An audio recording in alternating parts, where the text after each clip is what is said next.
If I could go back in time and change a big part of my life, it would have been, if you don't have a plan for your money, it will end up in the hands of somebody else who does. Ferrari has plans, Rolex has plans, Porsche has plans, Apple has plans. Not only do they have plans for your money, they have the most talented, well-paid people on the planet employed to extract that money from your pocket and put it in theirs. Coming to an understanding that that was a part of my neurochemistry and becoming aware of that, then working with the right people to actually take the money that I'm making and then put it into safe, conservative investments. Because I've learned going through this that the role of owning a business is to do one thing. It's to generate cash flow that you then go use to buy assets. Hi, this is JP Newman on Investing on Purpose. And today I have with me a dear friend, internet marketing pioneer, crypto soothsayer, we're going to call you. And really just one of the deepest, dearest friends that I have, who's really been through some incredible things, life lessons that really, I just admire you, Mike. I mean, Mike Dillard. I've wanted you here for a while, Mike. You've changed my life trajectory early on. And to have you here to talk really with our audience today about not just about your background, your lifestyle, but really how you've come to and you really noticed it early on, this idea of taking your own independence, your own autonomy with your finances and with your life. When you talked about that with the Elevation Group and something early on, it was mind blowing to me. And it was right. If I remember, it was right around the time of Occupy Wall Street. Yeah. Right. I went up and saw that in New York. Did you? Yeah. And so I remember this Occupy Wall Street. I didn't really get why people were so frustrated. I didn't really understand it until I met you and some of the investors and members of Elevation Group. And I felt like you were really the perfect person at the perfect time to help people, empower people. And for me, Elevation Group and what you've done and where you're even going now, which I can't wait to dive into, your whole journey, is really lifting people out of the government. I call it one-dimensional wealth, which is your financial planner in a kind of a rigged system and expecting that you're actually going to make money and survive and actually have autonomy and true freedom in that system's nearly impossible. But it looks like if that's the only game you know, which most people know, it's hard to win. You, Mike, on the other hand, really seem passionate about really helping, which is, helping elevate people to the next level. Is that fair to say? Yeah, I think that's always been my passion, is helping people fulfill their potential in life. That's kind of been my mission, whether it's in business or money or investing or health or whatever it may be. That's what I've pursued. I see life as a substantial gift. And so for me, it's a very personal mission of my own to fulfill my potential. And I want to help other people do the same. So that's kind of been the central theme through everything I've done. Yeah. Incredible. So where'd that come from? That wanting to help other people, where does that come from? Man, I don't remember. It might have been at 2 a.m. watching Tony Robbins infomercials in 1998. Yeah. I used to work at, it would have been earlier than that. So I used to work at the original Romano's Macaroni Grill in Boerne, Texas, before it was a chain. Wow. It was just a dance hall. They converted it into a restaurant. And I did that through high school on the weekends, and I would come back, and there's, at that time, nothing to do at night. There's no iPad, there's no iPhone, there's none of that stuff. So I come home sweaty and dirty to my parents' house. You're a waiter? Bussing tables. So I get home at 1, 2 a.m. and turn on the TV because I'm not ready to just go straight to bed. And there's literally nothing to watch on at 2 a.m. on cable television except infomercials. So that's what planted the seed for me to become a business owner. All of the opportunities that are available and talked about now on the internet did not exist then. And when you looked at, a high school kid or somebody in college, what kind of opportunity is there to even become an entrepreneur at that age? It really didn't exist outside of network marketing. And so I think that's where the idea got planted, watching Tony on infomercials, Carlton Sheets, real estate. And, I totally remember all that. Yeah. I totally remember all that. Yeah. I was like, oh, wow, that's an option. I don't have to go work for somebody else for the rest of my life. So I think that's where the bug got planted for me. So that's really amazing. Yeah. I'd say Tony Robbins definitely was an early one for me as well. So you mentioned to me, so you're working, you're bussing tables, you're and all of a sudden you realize you're going to try to you see this thing called the internet, right? And you're thinking, maybe I can bring network marketing to the internet. Why don't I do, before there's even an ebook, you decide you're going to come up with your own 60-page book. What gave you that idea? failing at network marketing miserably for 6 years straight. So, you could become a distributor at a company like Herbalife or prepaid legal or whatever for, $50, $100. And that's doable for somebody who's broke at that time. But you have no life experience. You have no credibility. Why would anybody go into business with a 19-year-old? And I was very shy, very introverted at the time. So the primary way that you would build a network marketing business back then was to literally host meetings at your house or a hotel room. Absolutely. Or cold call people out of the phone book. That's what we did. And I hated every minute of that, but I hated the idea of having a job more. So I stuck with it for 6 years before I made my first buck. And I finally got to an inflection point where I said, okay, this is not what I want to do.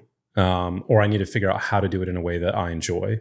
Because cold calling 100 people a day and friends and family members just wasn't an option for me. So I realized that here are people, direct response marketers, selling millions of dollars worth of products in newspaper ads, magazine ads, and on infomercials without ever having to talk to anybody. So what I realized is that for those 6 years, I was trying to build a business that was not aligned with how I was wired from a personality standpoint. So take an introvert and stick them in an extrovert's business and they're just going to be miserable and fail. Mm-hmm. And so I realized that's what I was doing. And I was like, okay, if I could reinvent how this business is built in a way that's aligned with how I'm wired, what would that look like? And it was basically, well, I want people to call me or email me saying, hey, I've gone through all of the materials. I'm ready to get started. Here's my credit card. I was like, that'd be fun.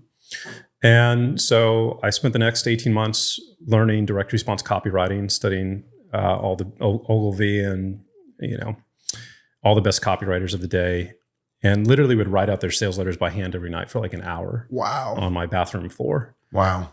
And that's how I learned copywriting. And I learned how to write a sales letter, and I learned how to write an email series and ads.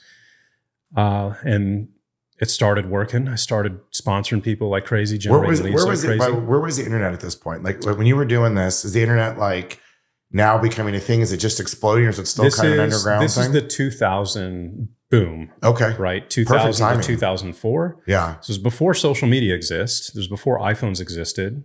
But Google AdWords had just started to come out around that time. Mm-hmm. So now an individual like me could actually run an ad campaign. So I taught myself how to do that, but we didn't have funnel software. We didn't have ClickFunnels or any of this stuff. So I literally had to go to Barnes & Nobles and buy HTML coding for dummies on how to code websites in Dreamweaver. So I had to learn that skill set and literally code my own landing pages and things like that. Wow.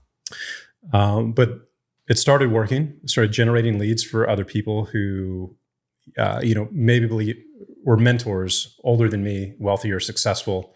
They did things the old school way, and I didn't have any money. So I was like, hey, why don't I generate leads for you online? I'll run a Google AdWords campaign. I'll charge you $1 a lead. And then you paid for the ad spend. And that did really well. And so I basically got paid to learn that skill set. What was your first success in helping other people? What was the first product or a service that you're like, wow, this is actually, I may have something here. Yeah, generating leads for other network marketers in my upline. Yeah. Running their ad campaigns. But when did it start to like, was there a certain campaign that you remember you're like, oh, damn, this is really working? Not out of that specifically, outside of, I want to say 6 months into this, everybody in the industry, basically what I was doing was coined attraction marketing. And that term probably existed at that time, but nobody was applying it to the network marketing industry.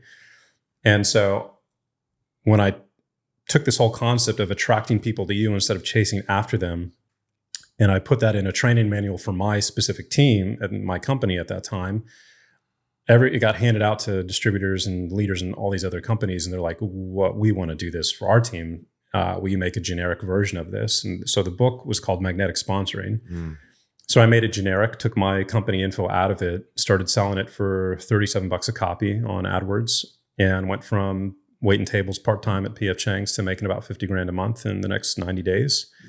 And I literally... So it just hit. I mean, it just hit right away. Yeah, I would have them printed at Kinko's, buy 100, 200 copies, little spiral binding. I'd bring them home in boxes, and I'd get my orders every day, and I'd sit on my couch for 2 hours, literally addressing envelopes by hand, stuffing that, take them back to the post office. And that was my life for the next 6 months every day. But it was an awesome problem to have. How old were you at that point? 25, 26? Yeah, probably right around there, because that business then grew to $6 million a year, so about $500,000 a month within the next 2 years. Wow. And I was 27, 28, 29 at that time period. So what was it like making so much money for you like that fast?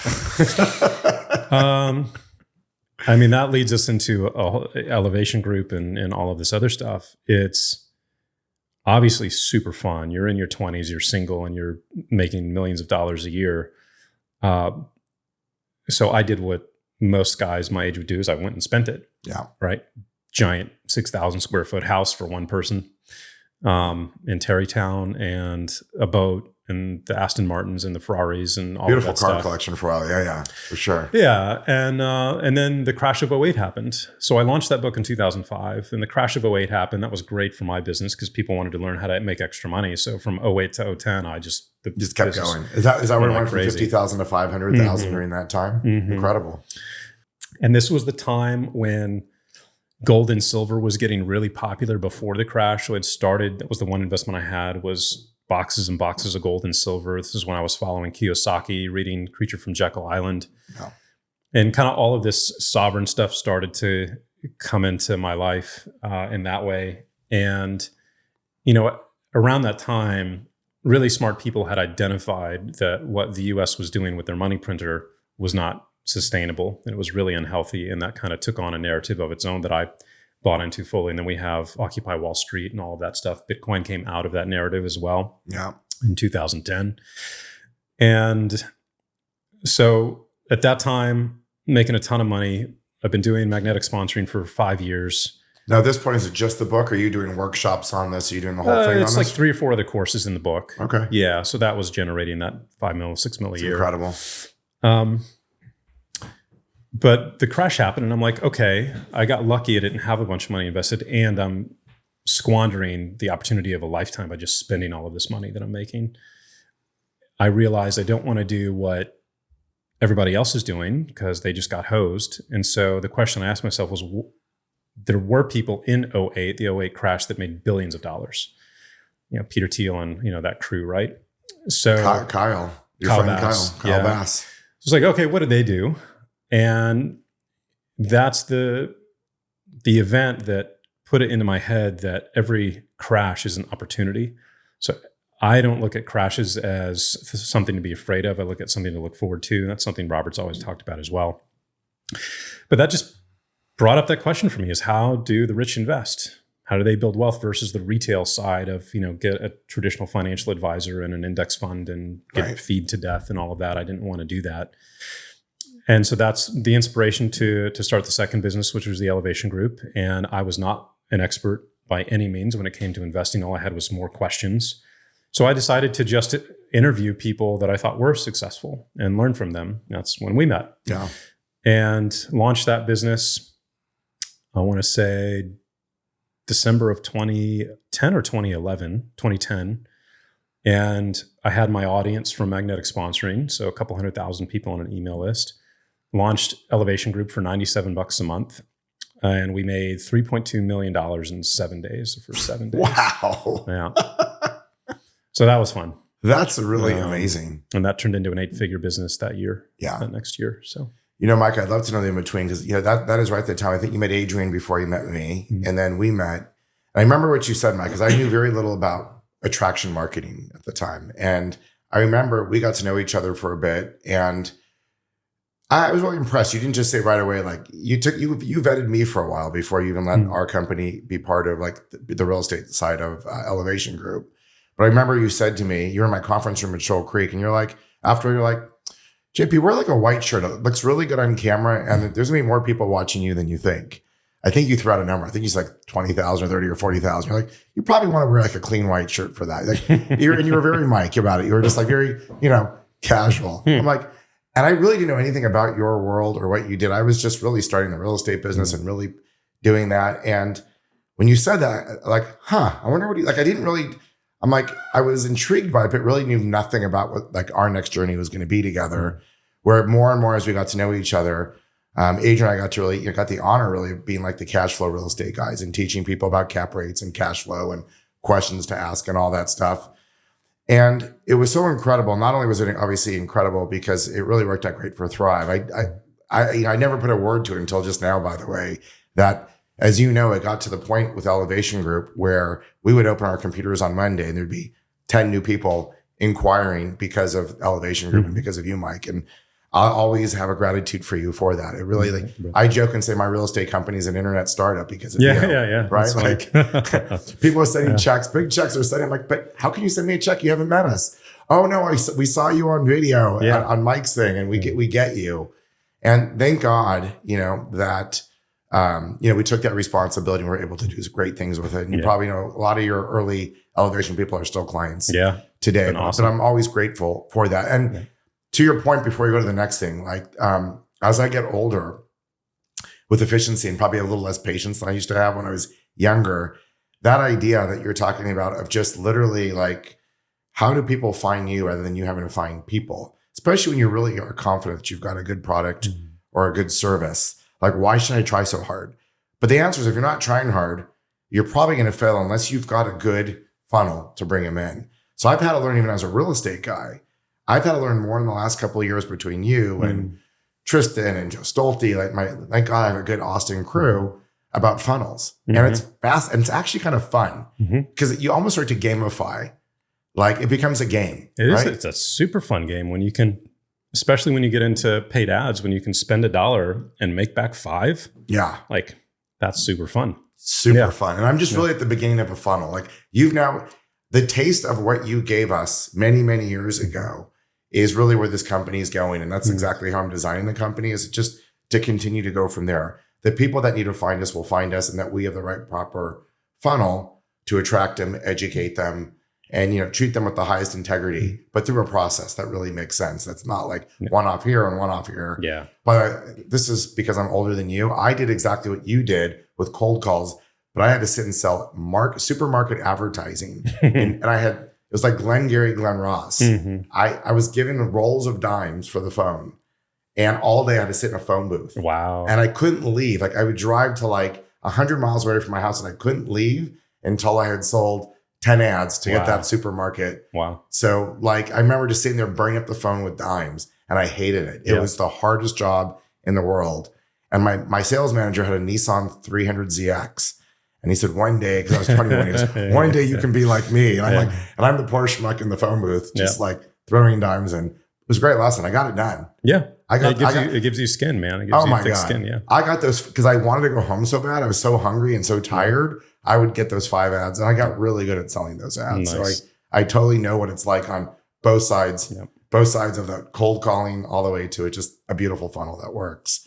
So Mike, I want you to dig a little deeper before we go further into the Elevation Group, because in my mind, the Elevation Group became more than just a community. And this goes into like the 4-dimensional wealth of, like, we talk about communities. I feel like you created a community, but it was like, it almost felt like it was a spiritual, like a spiritual moment, because very similar to today, actually, people are so not trusting of our government, so not trusting that the system that they're in economically is rigged against them. Right? Yes, as they should be. Right? As they should be. I always say it's a game. Tom Wright said this to me, and I'll never forget. He's like the tax code is just a game, and people don't even know the game of the tax code. They don't know the game of like how to win because they don't even know there's rules. Like they've never even read the rules of the game. Yeah. And I feel like Elevation, you were trying to wake people up and saying, hey, this is going against you, but wake up because there's rules and there's a game here. And then you would bring in like me and Tom Wheelwright, and you'd bring in a whole host of people to literally to elevate people out of that. How do you feel about that today? It seems like, it's not like Wall Street's become benevolent. How do you see that movement, like from where you took it to where we're at today's, just generally? It's interesting. I mean, I think it's more important than ever, since 2008, I think the corruption's only become even more obvious, especially through, the Biden administration personally. It's like they just don't even care anymore. They just are blatant about it now. Very blatant. It's very open. And you see what happened with COVID. I was one of the first people to literally go speak up at rallies or online and say, don't take the thing, right? Don't get injected. don't trust the government. They're not going to help you with this. It's not for your benefit. It's for Pfizer's benefit and Bill Gates's benefit. And they're not doing this to be kind to you. And they're going to screw you over with this. And so I got banned on Instagram for a while for that and was very vocal about it. But that to me was the biggest betrayal, and way more than abusing the financial system of '08, because that's all that was at that time. But this was now very personal and coming after families and kids and, your grandmother, literally.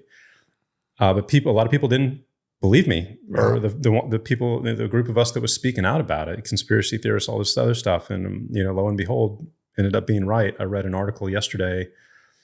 I don't know if it was MIT, but some very reputable institutions went in and did a study on the people who got one specific company's injection. I'm trying not to use any keywords here. Since that date, it's killed 450,000 Americans that they've correlated to that. Love to see that. It's just one company out of the three major ones, right? Yeah. And so, it's the same thing for me. I've never trusted the government, because most people who end up in power outside of like Ron Paul and Rand, frankly, are the only honest politicians I've ever known, because they've been calling this out since day one with the Fed. They're narcissistic psychopaths, most of them, because that's the personality it takes to get to that point of power. You have to be willing to sell your soul to get to that position. In most cases, not all. I'll put Trump in the narcissist category for sure, but I believe he's doing it for the right reasons as far as helping the little guy goes. Yeah. He's an entrepreneur at heart. He just wants the country to be. But do you think the little guy's doing better or worse? I don't owning apartments and kind of just seeing a lot of like the working class. I don't really feel like the working class. And by the way, this isn't political. This goes beyond a presidential thing. I think we've had a trend in America for a long time, beyond politics of just, I don't see the working class in a better position over the last 20 years. No. And I guess the theme of it here is, I think if you continue to trust the government and Wall Street, you're going to continue to get abused by them. Yeah. You are their source of food and revenue, they're not there to build you up. So yeah.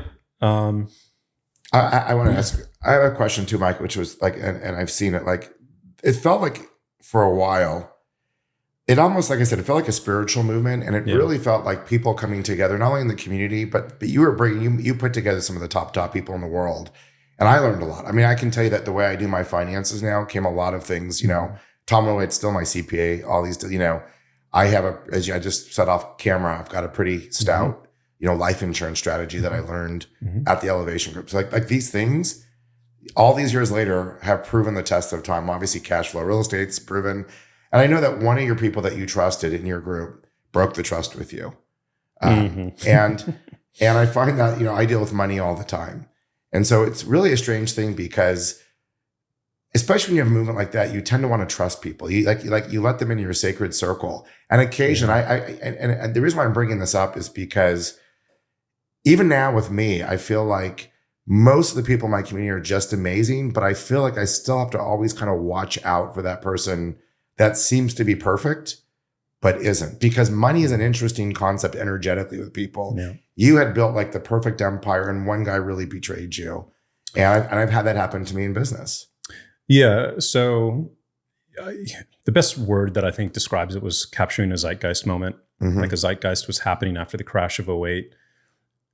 The majority of the country, the 95% of people got really hurt by that, but they didn't have a better solution. Wall Street's solution was, we'll just give us more money.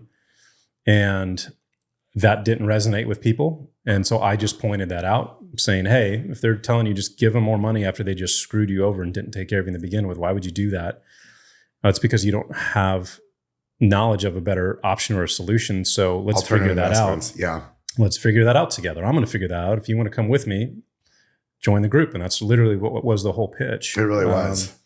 So yeah, I mean, it took off in a massive way, and it resonated with that extensive level of pain that most of the society was going through, and they needed an option. And I created that for myself first and foremost, and then for anybody else who wanted to join us. And And it took off in a really big way. And it's really interesting.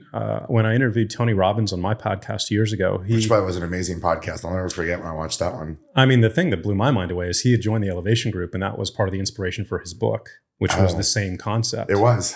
Yeah. Absolutely. So that was amazing. He just came out with the second book in the last 6 months, which is all about how alternative investments outperform the traditional Wall Street. Yeah. Great book, by the way. Yeah. So if you guys haven't read it, do you remember the name of the book offhand? I can pull it. Not off the top of my head. I've still got mold brain. Yeah. But, no worries. I forgot to. I read it. It was actually great. And I actually went to the, Kaz is his partner on this. And I went to they're now managing 10 trillion because when Tony Robbins is in, the world is in. Yeah. The power of Tony. Yeah. And then you're right. One of the guys, the concept of the business model was I'm going to interview somebody new every month, and we do a video interview with them. And 18 months in, we interviewed the first guy that we brought in the Forex industry, which frankly, when you're 18 lessons into finance and investing, there's not much left to talk about. Right. There really isn't. I agree. So I'm kind of scrambling, trying to serve our customer base now. And I'm like, well, we haven't talked about this yet. And a friend recommended this guy to me. I called him, sure, whatever, and had him on the show. And I invested money with him, and our group invested a massive amount of money with him.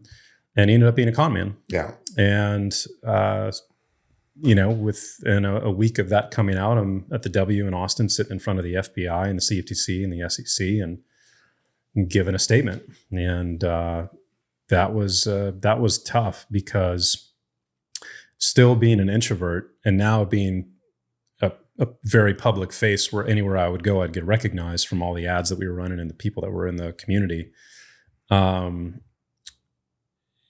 To have somebody else take advantage of my goodwill and reputation and level of trust I had with my audience to abuse that and then steal from them was unbelievably horrific. And then to have my integrity and honesty questioned in a very public way, frankly, put me into a depression for 3 years. The business, obviously, we lost 90% of our revenue within 6 months. Yeah.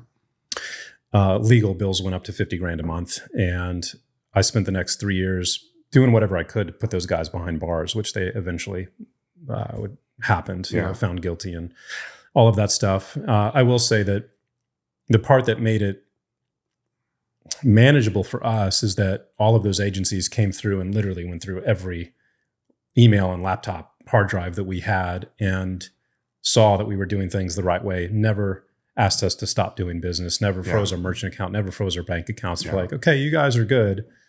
And you got screwed. And for me, at the end of the day, with the experience that I have now, I was around 30 at that point, 31. I was just freaking naive because coming from the network marketing industry and internet marketing industry, it's all about collaboration. Hey, I'll promote your product. Cool. You want to promote my product? Or hey, you want to help each other and we'll both, excel together. That was my experience of the world coming out of college. Like, I didn't have any bad guys in my life. I didn't know they existed. And my logic was, why would you do that? Because you're going to get found out. I know. It's the internet age. Like, you can't screw anybody over, let alone 50,000 people, and have them not find out about it. Right. So I didn't think anybody would be that dumb. Yeah, I get it. And I was wrong. So.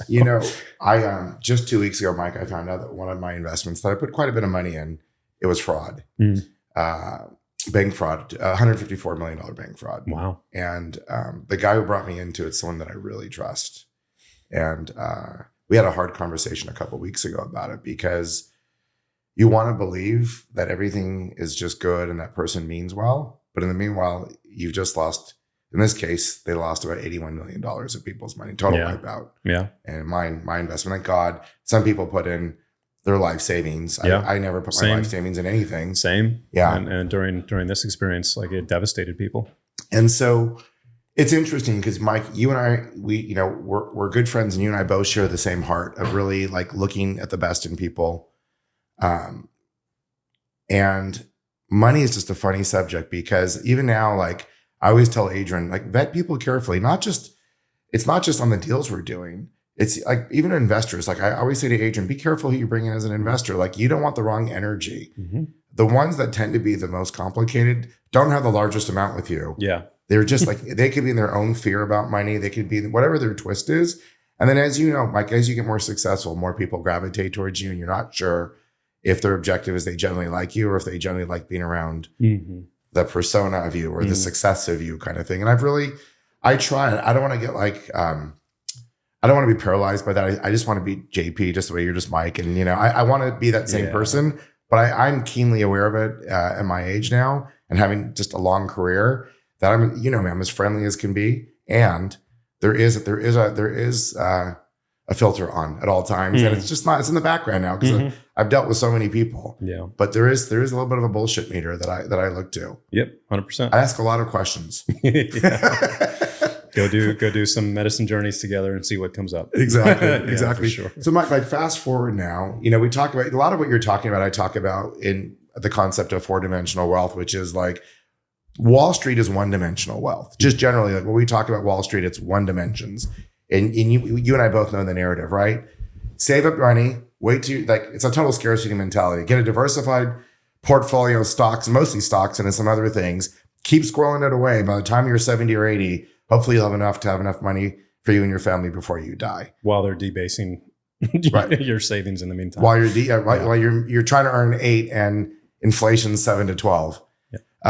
So it's not really, it's a losing game, and most people don't even understand it's a losing. Most people don't even understand that your money is being, like, generally, especially in like most of these countries, like the US, your money's being debased annually at a rate that, you know, if you're earning 6%, you probably lost 3%. Yeah. Right. Yep. It's hard for people to conceive that. So when eggs are going up, there's a reason why eggs are going up. It's not because the chickens are more expensive. It's the money's worth less. I don't know if you guys got that or not, but that's a real important one to figure out. So in the world, Mike, of 4-dimensional wealth, we really look at purpose wealth, time wealth, our health wealth, and our community wealth, our people wealth, who we're with, as the most important things. And then coming up with strategic, like financial frameworks that really support you in the 4 dimensions. Fast forward, I know you've really dived into crypto. I know you continue like with the message of, you've had it different ways, but really helping people become autonomous, independent. But I know for you, crypto has become a big piece. And I've actually come to you for crypto advice a lot. I still do. You've made me quite a bit of money. I think I'm happily doing well because of a dinner party at your house where you just took a little time with me and showed me how to trade. Yeah, I remember that. About 4 or 5 years ago. Yeah. What does crypto mean to you now? What does it mean, not just financially as an investment thesis, but what does it mean in terms of our conversation about really not playing 1-dimensional wealth? Yeah, well, I mean, Bitcoin is we talk about energetics, right? Bitcoin is the equivalent separation for the first time in history of money from state. It's the only money that has ever been, let's just, use the term immaculately concepted, out of nowhere, without a founder, without a king, without a decree, without a government.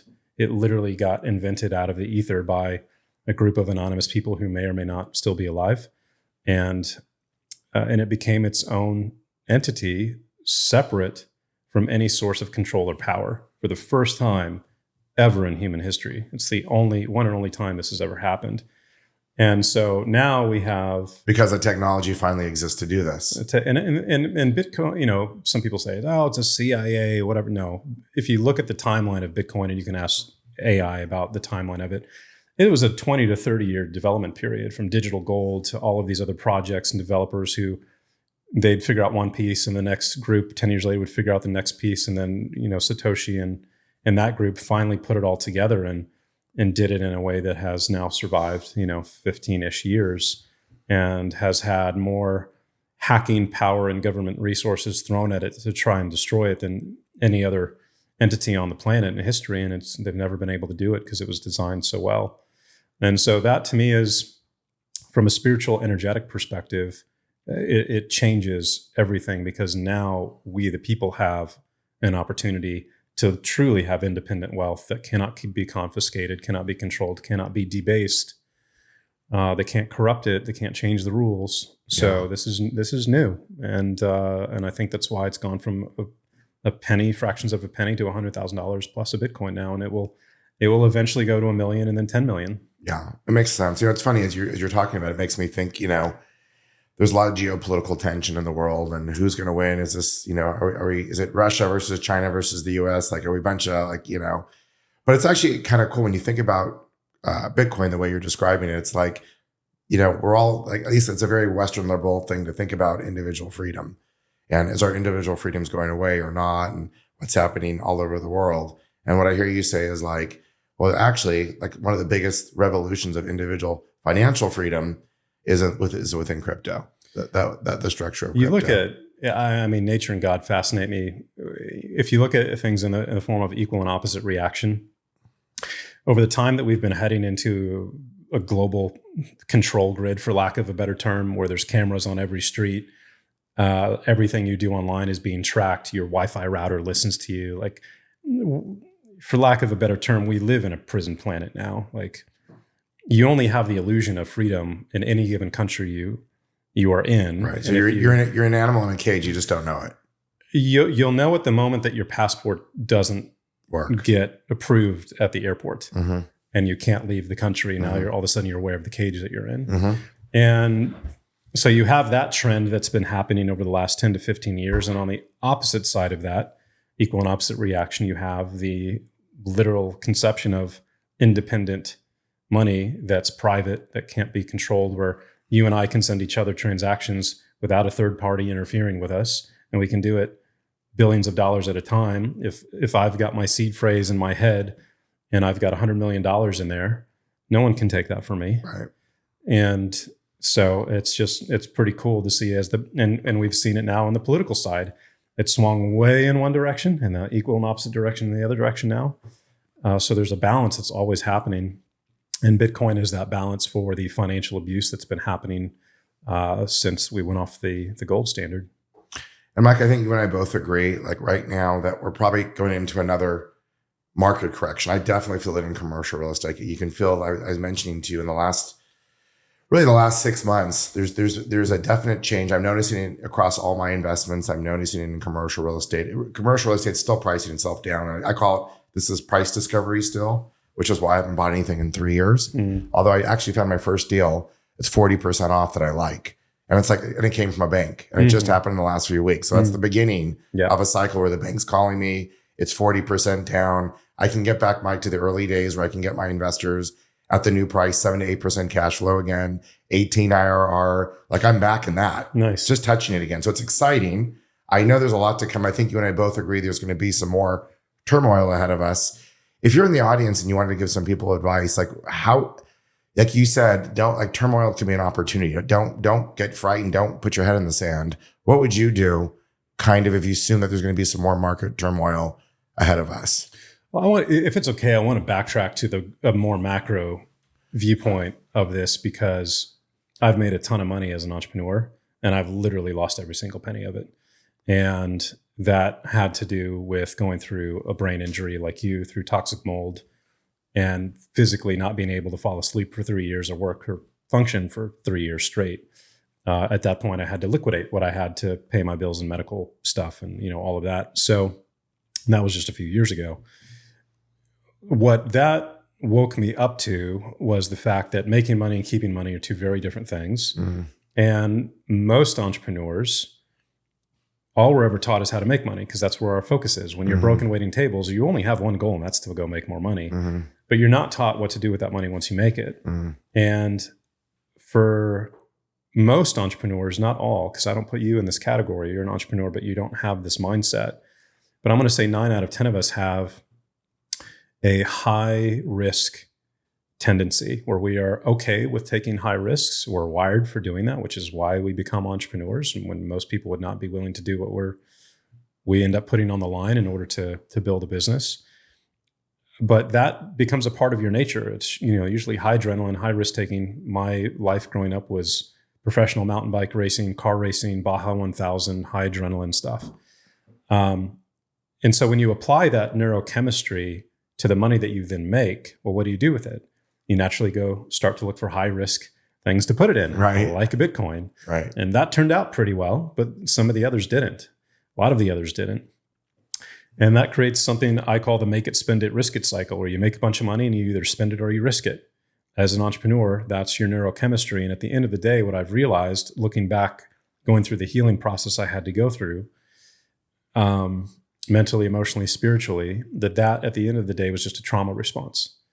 It was a response to being bullied at a very young age for a very long time, and used to having cortisol streaming through my blood 24/7.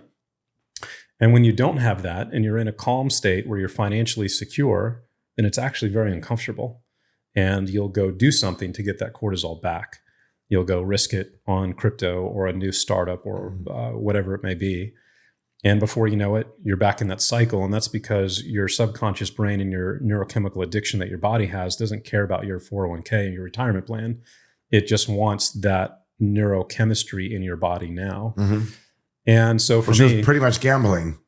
It is just in a form that you logically justify. Right. It's investing. It's not gambling, but it's actually gambling. 100%. If you don't really understand your risk and reward, which most people don't, and it's hard even for me, and I consider myself quite sophisticated, to always measure risk and reward. If you're reading someone else's deck, and especially if it's institutional, if it's a large thing, it's like, how am I really weighing? I was asked this week to get involved with something, and I'm using GPT more and more to help me with the risk. Because I just say to GPT, forget about like, what are the 10 things that you would say would be the highest risk of this deck? And that's a really great tip, by the way. If you're not doing that, guys, at anything you're reading, at least that wakes me up to like, what are like, and there's always a couple things that I didn't think about. Sure. Right. Reviewing contracts, all of that. Yeah. So if I could go back in time and change a big part of my life, it would have been a couple of things. But one, if you don't have a plan for your money, it will end up in the hands of somebody else who does. And Ferrari has plans, Rolex has plans, Porsche has plans, Apple has plans. Not only do they have plans for your money, they have the most talented, well-paid people on the planet employed to extract that money from your pocket and put it in theirs. And if you take the kind of technology that's available today from retargeting and social media, your brain doesn't stand a chance against these technologies. Yeah. And so if I could start over, make a plan for my money, because one of the curses of being able to make a lot of money and acquiring that skill set, and it comes really easy, is that, I can afford to lose 300 grand. I'll go make more next month. Right. And that works great until it doesn't, until you wake up one day, have a click in your head and can't function anymore. Right. So for me, it was coming to an understanding that was a part of my neurochemistry and becoming aware of that. Can't change something until you become aware of it. Then working with the right people, it could be a financial advisor or whomever, to actually take the money that I'm making and then put it into safe, conservative investments. Because I've learned going through this that the role of owning a business is to do one thing. It's to generate cash flow that you then go use to buy assets. Mm-hmm. It's not to make money. That's not the goal of your business, to make money, pay for your lifestyle, buy your car, pay for your house. The goal of the business is to make money that you then use to then go acquire assets, and then those assets pay for your house and your car, which is the life you have, right? So we talk about, that's the active relationship of active income, which is what you earn through your business, and then your passive income, which is what you earn through your investments that you pursue. I mean, I had the opportunity, if I had been smart about it and had the experience and the foresight, to acquire $5 to $10 million in cash flow real estate throughout, that part of my career. Mm-hmm. And when the brain injury happened, I could have easily been making $100 grand a month just in passive income and gotten to solely focus on that recovery. Yeah. Instead, I had to liquidate what I had and then go to try and continue to pay the bills while going through the most excruciating, difficult years of my life, at the same time. And so that was a very humbling, valuable lesson that I want to try and share with as many people as I can, especially because what we're about to go through, I think in the next year, we're going to have a big end to this bubble. You mentioned there's the haves and the have-nots basically right now. And I think if you own assets, you're going to be okay, because the response to any market crash is going to be to print more money, add more liquidity into it. It'll be a repeat of 2008 or 2020, probably closer to 2020. And the fact that it won't be a 3-year trough, it'll be maybe a 1-year trough, because we're smart enough now. We watch what they do. Then as soon as they lower interest rates to 0% and then turn on the money printer, which is their last option, that's usually when I've looked through all the previous crashes. The crashes have bottomed when interest rates have bottomed. So 0.25%, 0%, that marks the bottom. And then they turn on the money printer, and that starts to put liquidity in the markets. The markets go up, and we're all now wise to this. Right. So I made millions of dollars after 2020. because of that. And we're waiting for it. And so if you know what to look for and you have assets, cool, go ahead and play your game. I know how to beat you now at this. But the people who don't have assets are going to be crushed because it's going to cause inflation again. And if they don't have assets to keep up with that and rise with the tide, then they're just going to drown in the higher costs. And Mike, what you're talking about, just for the audience, you're talking about hard assets. Assets, because assets tied to paper are going to deflate with the paper. Assets like Bitcoin, I guess you consider it. I know it's a soft asset, but it's still a hard. I guess you'd consider. Well, it's not. Is that a soft asset or a hard asset? How would you look at crypto? I mean, honestly, all of them. JP, real estate, gold, Bitcoin, not crypto, Bitcoin, and in stocks. I saw a fascinating chart today. If you look at Berkshire Hathaway's entire run, for the last 30, 40 years, now over the last year with what gold has done, it's an exact mirror. All gold has done is kept up with inflation and money printing. All Berkshire Hathaway has done is kept up with inflation and money printing. And the same thing goes with any of the other stock markets. If you take the S&P 500 or whatever you want and you just back out the inflation, it hasn't gone up in value at all. Yeah. Oh, I see what you're saying. So the 8 or 10% that these indexes are doing, you're saying is just about. Well, they'll keep up. They'll counter it. So they'll keep you at zero. They'll keep you from going down, right? So if you have, but they're not necessarily boosting your net worth may be going up in numbers, but it's kind of a false thing because your point is if there's this inflation, your dollars are less dollars, so you may feel comfortable. But I just notice when I go out now, like everything is just expensive. Like I don't drink anymore, and it's $200 to go out. Look at real estate here. If you didn't buy a house by 2021, oh gosh, it doubled. It absolutely doubled. Yeah. So your thing is like keep your assets, earn the mindset. What I heard you say, Mike, is take your income that you're earning and think of that and putting that into assets, and then having the assets pay for your life. So so that your cash flow that supports what I call your current lifestyle, hopefully will get you through Fulfillionaire to your abundant lifestyle, is being generated through really your passive income. Your active income is what's keeps there. Your active income is there to keep growing your passive income. So ultimately, winning the game, as you and I would say, winning the financial game is simply when your cash flow equals the lifestyle that you want to have. That to me, that supports you in all the important dimensions of your life, the 4 dimensions. It's really important that people understand that we're in an exponential moment right now in many different categories. Exponential increase in money supply, exponential increase in technology. But I want to encourage you, if you're like under the age of 40 and not independently wealthy yet, skip the Ferrari stage, like skip the Rolex stage and the AP stage and all of that. Because the opportunity cost of the money that you're putting into that right now over the next 5 years is going to be 10x what it would be otherwise versus when I went through it. And it's hard for me to say because I went through that stage, and I get it when you're making $1 million a year and you want to go get the shit that's on your dream board. But the cost of doing that now is going to be massively out of proportion compared to when I went through it, because the cost of not putting that 200 grand into Bitcoin today over the next 10 years is 20x penalty, right? So I'm watching people go out and buy these watches, and that's kind of in the hustle entrepreneur space right now. And they're like, oh, it's not going to go down in value, or it went up in value during 2020. So they feel justified in doing that. Yeah. But the opportunity cost that you're leaving on the table by buying that stuff instead of like putting a very smart plan in place for that money, whether it's just in Bitcoin or Tesla. Yeah. For me, the 2 asset classes that you have to be in right now are Bitcoin and AI, because that's going to dominate the future. And out of all the AI stocks that exist in the world, Tesla is at the top of my list because they're vertically integrated in basically every single silo. And they're only one of the only companies out there that are in multiple silos. So Tesla is in the physical robotic game with the cars and the Optimus bots. They're getting into the chips game. They're in the AI training and farmhouse game. They've now got Grok, so they're on the LLM software side. They've got X, which is the social media platform side. So they have more data than most of the other companies outside of Facebook and Google. And they're on the energy side with Tesla battery and solar, which is growing like crazy. And there is no other company in the world that is better than Tesla at manufacturing. Period. It's like they're an alien entity that Elon came down and invented technology that nobody else can compete with. I heard him say he's getting to the point where he can start producing cars in like minutes, like off the delivery line. They're getting to that point where like it's going to be unbelievable. Yeah. And so if you don't own that technology is going to replace you in the next 5 to 10 years. Yeah. And your only hope, and this I'm including myself in that category, your only hope to not end up a victim of these changes that are happening right now faster than people can perceive is that you have to own those assets.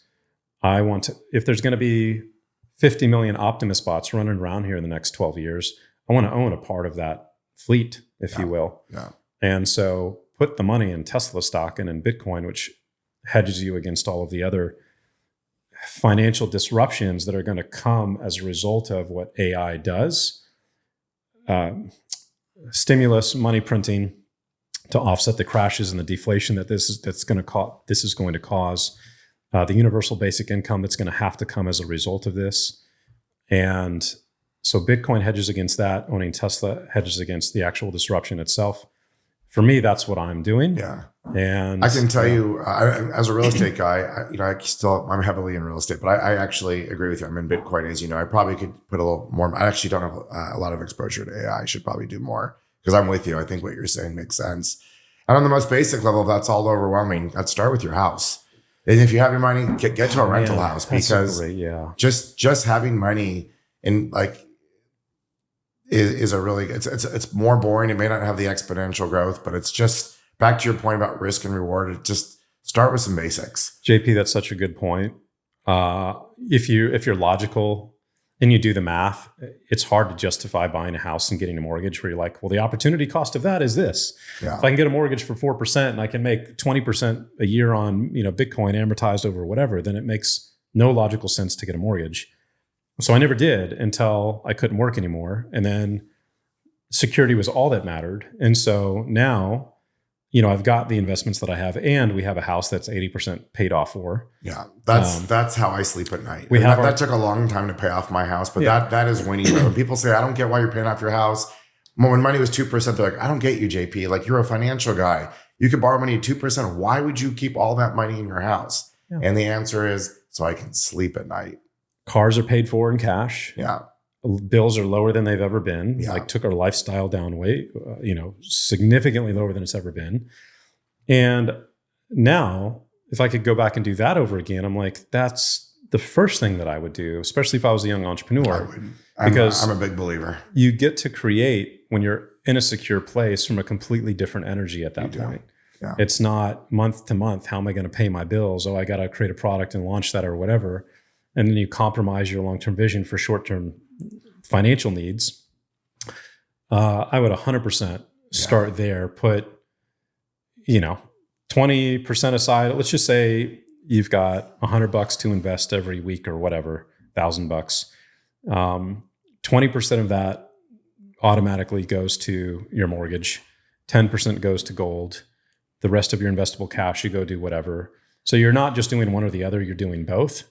But make it a point, and don't get a 30-year mortgage and pay it off in 30 years. No, make it paid off in 3 to 5. Right.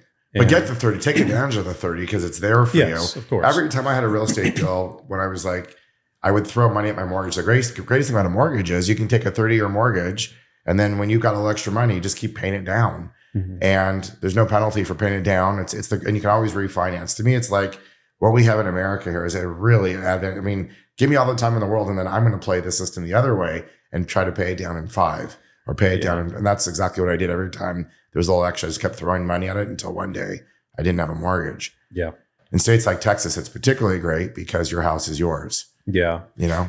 At the end of the day, after all of these decades of learning lessons, money comes down to 3 things for me. Invest consistently in real assets over a long period of time. I like that. It's like, if you only do those 3 things, you will end up wealthier than you can possibly imagine over the next 30 or 40 years. Yeah. You'll never have to worry about money, but it's doing that, investing consistently in real assets over a long period of time is all that's required. And for me to do that, and for most entrepreneurs to do that, you have to set up an automated system to make that happen, because as an entrepreneur, the amount of money I make every day changes. Right. I'll make 0 a lot of days, and I'll make tens of thousands other days. And so that makes it very hard to invest consistently when you're in those swings. And when money comes in, you're like, oh, I deserve a reward. I've invested my ass for 3 months. I'm going to go buy whatever. So for me, I think the next big piece that has been the most beneficial to us is automating our money. So we use software where every dollar that comes in gets divided by percentages to 7 different accounts. It's awesome. And I don't have to think about it anymore. 30% of every dollar we make gets invested. 4% goes to a fun account where I get to blow that on whatever I want. So if I want a watch, I go buy a watch. I just wait till the money goes up. 5% goes to a family travel account. So we're always making sure that we're saving up and have money to go take family trips and do the stuff that actually matters in life. And then the rest goes to different obligations and taxes and bills. So 20% of every dollar goes to a tax account. So you never get behind on your taxes.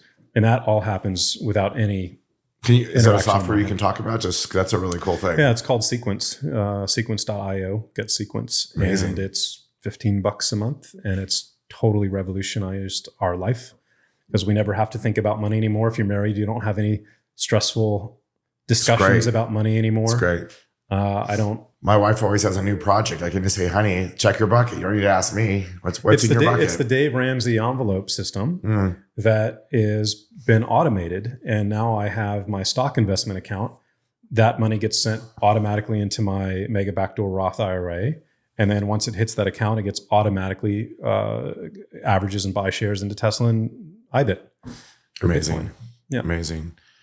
Mike, one thing we're going to wrap up here, but I could just sit here because I love this stuff. Sure. You know me. And I also think it's really valuable. My passion at this point, Mike, is to really help people go from scarcity and fear to clarity and abundance. And then ultimately, because to your point, once you actually have your abundance and you feel safe, then you can go to servant leadership and impact, which is my jam. But you can't really be a great servant leader. You can't really talk about impact if you're worried about next month's rent. Right. Very, very hard. You can volunteer some time, but it's the wrong energy. So I'm really I'm tracking you, and I'm definitely going to share this. It really feels like I may be doing a book soon, and it might be right in my book because I just feel like what you're saying is right on. I think you and I think we always share that respect. It's like we see money that way, and we also see our love for our family and protecting our families. Because what's the end game really? It's to have the best time you can with your family. And for me, my serotonin drips when I can create amazing experiences and let my family know they're safe. I've got you. And we can have these amazing experiences together. That's actually winning. That's one of my biggest wins. And that's what I love about you, man, because you've known that as long as I've known you, 15, 20 years now. Yeah. And I'm always like, what would JP do? And I'm like the manic ADD Red Bull drinking extreme sports entrepreneur who just went hell and high water in everything that I went into. And it was a roller coaster. And now it's only been the last 3 or 4 years where I've figured out, oh, that's really smart what he's doing. And I should probably do the same thing now. So I'll swap with you. Just keep giving me crypto tips. And I'll just tell you what I'm doing in my little boring world, but it feels good. So Mike, now that you are in the process of healing, obviously more energy, it's just great to even have just this conversation. It's just awesome. I miss our friendship. I miss that you've been able to like jam out like this. What's next for you? What are you doing now? I've only really been able to get back to work, I want to say, in a consistent daily basis in the last 6 months. So it's getting back to right now my roots, which is teaching entrepreneurs how to build a large audience, teaching them how to sell more of their product and service, which is, what I've done really well for the last 20 years. And now providing the kind of financial education that I've learned going through what I've gone through the last 5. How do you systematize your wealth and all of that stuff is really at the core of what we're doing. But from a legacy standpoint, it's really interesting. I'm 47 now. Our kids are going to start driving next year, and our parents are coming into their tail end, of their life. On Michelle's and mine. And now the primary driver for me from a financial standpoint isn't to go, have external things that I want to do. It's having the financial abundance to be able to take care of them when hard stuff happens. Like my brother's a teacher. He's not super wealthy. He's incredible at what he does. And he's in his mid 40s. If something happens to him and, my parents are gone, I'm all that's left family wise. I want to be able to support him in whatever he needs. Yeah. Same goes for Michelle's family. And so that's the primary driver for me, is to get that taken care of. And then after that, the next chapter will be community, wider world, whatever I can do in that regard, charity stuff again. Yeah. But yeah. Sounds great. Yeah. It's cool, Mike. First of all, I'm just honored that I've been able to be on this journey with you. I learned a lot about you today, Bob. I didn't really know the very beginnings. That was super fun. I think I knew from like Elevation on. I didn't really know. Everyone was just like, you were just like the celebrity back then. Like Mike's this, internet marketer. And you really weren't really like, you and Mike Geary, who I just recently interviewed. Like you guys really were the pioneers. So it's super fun to talk about it. But what I feel, this is just an observation, is that through your journey, and certainly health can do this to you, because health is everything. It without health, it's pretty hard to do anything else, right? Yeah. When you're not sleeping, when you're going through that stuff. But I feel like your heart has always been there. That's always been part of who you are. But and you've always been humble. Like you've always been like a humble, it's not an introvert. It's actually a humbleness about you, about your greatness and your power. But I even feel the depth of your growth. Like I can feel like when you talk about your legacy and your family and really being there for the world, it's like, I think when you've gone through a health journey crisis and you start to come out of it and you're like, well, that was really shitty. That really sucked. Yeah. What am I going to do with my days? How can I make the most out of my days? And I've got these people that I love all around me. I've got this incredible community that's always there to support me. Not always. You find out during those downturns who your real friends are and who are your social friends who liked hanging out with Mike Dillard versus like who's really there for you, right? Yep. And I feel your depth. I feel the depth of like what you're about. And Mike, for me, knowing who you are, it's like the world is your oyster. It says, part of it's going to be like just what's important to you. Money always seems to dance with you. And I think with like the knowledge that you have now, you'll take that money and just do amazing things with it. Yeah. Thank you, brother. I think the beatings will continue until the lesson is learned. I think the lesson's been learned. Just talking to you, I feel like the lessons have been learned. It has been, but it took a few beatings over the course of a couple of decades to finally learn them. So that's why I'm happy to share what I've gone through to help people not go through and repeat, the lessons I had to take in a very. There's one more way. piece that I've learned, and even for myself, and I think you and I, when we talk about the space of going inward spiritually deeply, is your money story. We all have money stories, and I actually start my 2-day workshop this way. We all were ingrained at a young age with what was our money story. And it's usually like with my grandfather, it was money doesn't grow on trees. And so I was like, I eat all the food on my plate because that's what I learned as a kid. Like I'm going to be hungry at a restaurant. I'm still like eating the food on my plate. And my point is like, once you learn the lessons, it's also making sure you have the right software and the right mindset, right? So making sure that if there are old money stories in there, that we're bringing up more powerful money stories. Like for me, the more I make now, the more I can give. And that actually drives me to make more. I'm like, ooh, what would a family office philanthropy be like run by my 2 kids? Like, that's like super sexy for me. So I think it's like, you get to ask these questions when you start to ask better questions around your money story. 100%. And there's a difference between knowing something and inhabiting something. Yeah. Right. That's absolutely. Yeah. It takes a while. I knew all this stuff for decades. I didn't follow it, but I knew it. Right. So yeah. Well, thank you, brother. You were at the top of the list on the people who were there for me during that period. So I appreciate that greatly. And I'll never forget it. And I've been able to pass on, the support you gave me to a good friend of mine who's been going through stage 4 cancer and the past few years. And so yeah, super grateful for your friendship, brother. Yeah, me too. Yeah. Thank you. What a journey. Yeah. To be continued. Yeah. Thank you, Mike. Hopefully I appreciate you so much. What'd you say? Likely what? Hopefully. I said hopefully for another couple decades at least. Yeah. Peter Diamandis says if we live another 5 or 10 years, we're gonna get an extra 20. You and I have both gone very deep down the spiritual psychedelic rabbit hole the past 5 years, healing trauma from ourselves and learning about God, like all this incredible stuff. I think it's really fascinating with guys like Brian Johnson, the health longevity guy on social media, Blueprint and all of that stuff, who wants to live forever.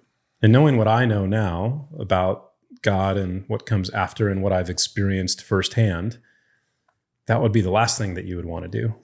Is to hang around here as long as you can. I agree. So if we're having fun and able-bodied, cool, let the ride continue. But would I want to stay here forever? Absolutely not. I think that's when we talk about the difference between lifespan and health span. Yes. I'm really interested. And you're the one, by the way, again, Mike, another credit to you. I'm still with Dr. Dan. All these years later, this is like, I'm 6 years in, I think, this journey. Nice. Because you had him on a podcast. Nice. And I signed up right away. Like, I heard you. You're like, he's an important person.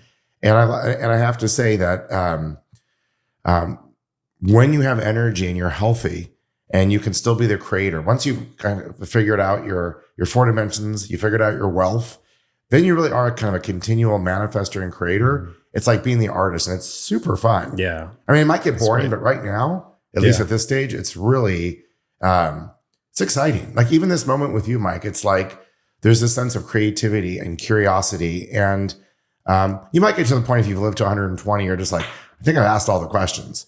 Well, maybe, I don't know. Yeah. I mean, what's fascinating to me too, JP, is that we're the first generation where this was possible. Yeah. So the fact that you and I get to like jam and explore different aspects of life for shits and giggles, the fact that we have the time and the ability to do that has never been present before, ever, for an average common person that wasn't royalty. Yeah. Right. The ability to take the time to ponder the meaning of life and go serve and pursue charitable work. And that was reserved for royalty. Right. And our generation with the internet, it's given us the ability to compound our energy and our efforts in a way that has never been possible before. So I just count us as incredibly lucky to have the opportunity to even have talks like this and a show like this. And because nobody's ever had this opportunity before, which is just awesome. I see it. And the last piece of it will be, because I'm really with you on this health span versus lifespan, understanding the difference of like quality of life. I wouldn't want to, I've had a lot of people tell me they would want to live forever, and I'm with you. I don't know. The part that I don't understand yet, and I think we're going to figure it out together in the next 5 to 10 years. I was at the TED conference 3 weeks ago in Vancouver. So I'm hearing all the AI updates and, all the people are there. And I don't know. It's like, now I know what this life cycle is like. I guess 100 years ago when you lived to 46 on an average age, I don't know if you can imagine, but the question I have is like,